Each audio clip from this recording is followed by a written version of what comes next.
ഇനി നമുക്കിനി ഒരു റിപ്പോർട്ടിലേക്ക് പോകാം. കള്ളന്മാരിൽ നിന്ന് രക്ഷപ്പെട്ട 7 നായ്ക്കൾ 2 ദിവസക്കാലം കൊണ്ട് 17 കിലോമീറ്റർ താണ്ടി വീട്ടിലേക്ക് തിരിച്ചെത്തി. ഏതെങ്കിലും ഹോളിവുഡ് ഫാന്റസി കഥയാണ് എന്ന് വിചാരിക്കുന്നുണ്ടെങ്കിൽ അല്ല കേട്ടോ. ചൈനയിൽ നടന്ന ഒരു യഥാർത്ഥ സംഭവമാണ്. ഒരു കൊച്ചു കോർഗി നായയാണ് ഈ മഹായാത്രയ്ക്ക് നേതൃത്വം നൽകിയത്. ഇന്ന് ചൈനീസ് മാധ്യമങ്ങൾ അവരെ വിശേഷിപ്പിക്കുന്നത് ബാൻഡ് ഓഫ് ലിറ്റിൽ ബ്രദേഴ്സ് എന്നാണ്. അപ്പം എന്താ സംഭവം എന്ന് അറിയണ്ടേ? നമുക്കൊരു റിപ്പോർട്ട് കാണാം. മരണത്തിന്റെ പിടിയിൽ നിന്നും ഒന്നിച്ച് രക്ഷപ്പെട്ട 7 നായ്ക്കളുടെ കഥയാണിത്. ചൈനയിലെ അൻഹുയി പ്രാവിശ്യയിലാണ് സംഭവം. ഇറച്ചിക്കായി പ്രദേശത്തെ മോഷ്ടാക്കൾ 7 നായ്ക്കളെ വലയിലാക്കി. പ്രദേശത്തെ 3 വീട്ടുകാർ ഓമനിച്ച് വളർത്തിയവർ. അറുക്കാനായി ദൂരത്തേക്ക് കൊണ്ടുപോവാനാണ് മോഷ്ടാക്കൾ പദ്ധതിയിട്ടിരുന്നത്. എന്നാൽ മോഷ്ടാക്കളുടെ കണ്ണ് തെറ്റിയ നേരത്ത് സംഘം ജീവനും കൊണ്ടോടി. സംഘത്തെ നയിച്ചത് ബാൻഡി എന്ന പേരുള്ള കൊച്ചു ഗോർഗി നായയായിരുന്നു.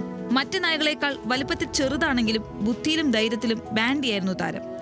മുൻപരിചയമില്ലാത്ത വഴികളിലൂടെ വേട്ടക്കാരെ ഭയന്ന് കൂട്ടുകാരെയും കൂട്ടി ബാൻഡി യാത്ര തിരിച്ചു. നായകളെ വഴിയിൽ കണ്ട ഒരു യുവാവ് പകർത്തിയ വീഡിയോ സമൂഹ മാധ്യമങ്ങളിൽ വൈറലായി. കിലോമീറ്ററുകളോളം നീണ്ടു ആ യാത്ര.